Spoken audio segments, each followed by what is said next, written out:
Okay, so we have been dissecting the book The Monk Who Sold His Ferrari, and today we're going to dissect out its last chapter, that is about the timeless secret of lifelong happiness. So there were certain elements in the story that was being told by Julian to his student. The Julian who had just returned from his journey to a new land, to the land of enlightenment, where there were so many sages and they were practicing certain techniques which really made their life great. And now Julian is sharing all those techniques with his student, and while he's doing that, we are learning those techniques as well for a better and more fulfilled life. Only when applied consistently and properly, those techniques can really help us improve our lives, right? So this is basically the last chapter of that book, of that story. And basically the whole story was such that there was a garden which was implying our mind, there was a lighthouse implying our purpose in life, right?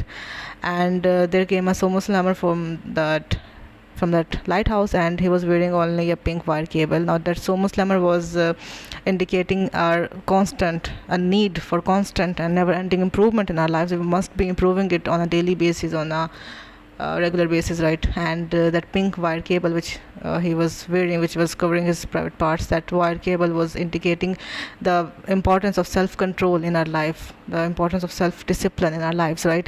And then that sumo slammer, he steps over a watch of steps over a golden watch, and he falls down. That golden watch basically is implying the importance of time management and giving your time only to the meaningful activities in your life, right? And then he becomes unconscious, and when he gets up, he sees that the whole garden is filled with yellow fragrant roses, and those roses were basically indicating what? The fragrance that clings to your hands whenever you give roses to others, which means that the contribution, the help that you are the level of contribution that you are giving away, the way you're helping others, that is what really brings meaning to your life as well, that really fulfills your life as well.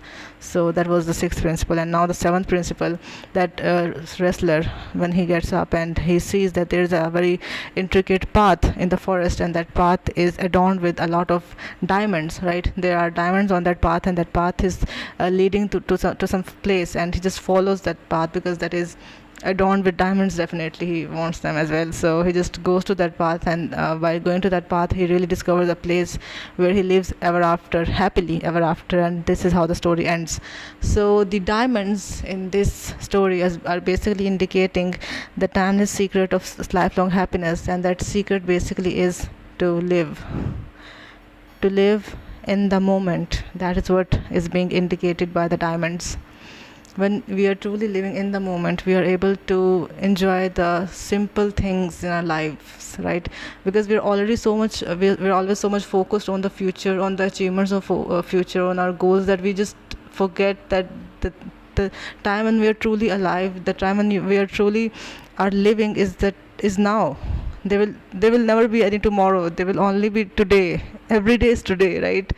So what is gone, it's not really worthy of being regretting, right? Regretting over. And what is ahead, you have no idea what is ahead. I mean, we might die the other day, who knows what will happen, so why worry over that, right? So to truly living in the moment is what this whole chapter is about. That will really be a promise to a more fulfilling and a more stressless life, right? So this can be done by this can be done by really practicing certain techniques. For example, making a journal. Just make a diary in which you need to mention 5 to 10 things every day after you wake up, the things that you truly are thankful for. Like, that can be your bed on which you sleep, the house in which you live, or water, or food, or clothes, anything, right?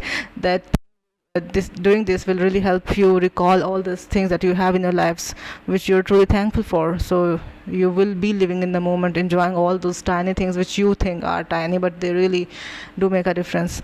So gratitude really keeps you on track, it really keeps you in the moment, right? That can be one technique. Then there's a story of Peter. There was a boy who really wanted to fast forward his life, and then eventually he just realizes that he just missed on a lot of important things, lot of important memories, lot of important moments he shouldn't have done that, and then he just begs for forgiveness, and he just wants to his life back, basically.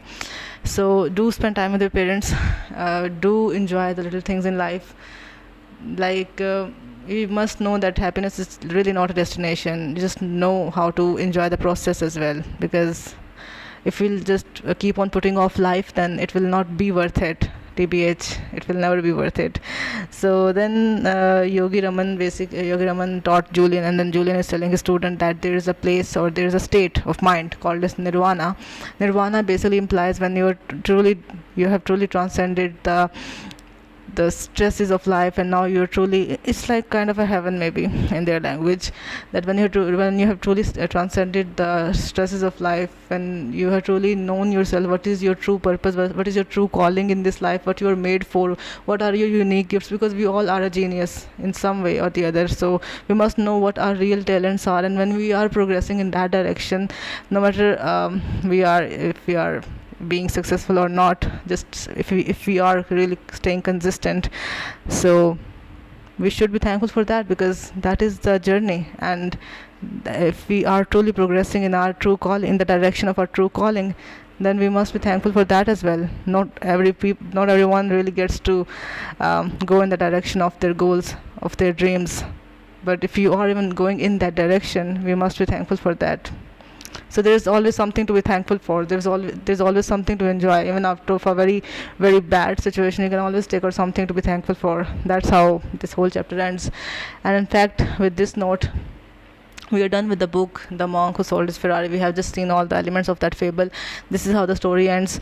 Each and every element will be implying different principles. In this chapter, the important symbol was the diamonds, and they were about living in the present, to just simply enjoy the simple gifts of the present. That's all this chapter is all about. And living in the now, savor the gift of the present. Just practice gratitude and grow your destiny, right? So we are all here for some special reason. Stop being a prisoner of your past and become the architect of your future by truly living in the moment, of course.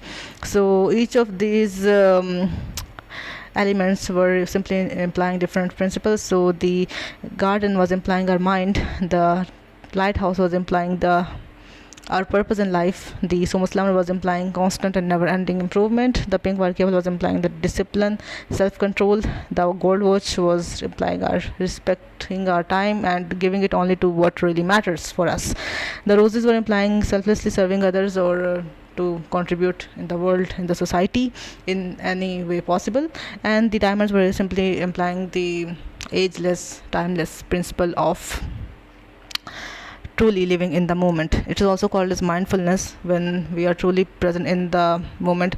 You can also practice doing some exercises as well. I mean, you can just observe your body parts and where you are. When you observe your body, you truly become conscious of where you are present, so that can also help you. Apart from this, you can count from 1 to 10. That can also help you out.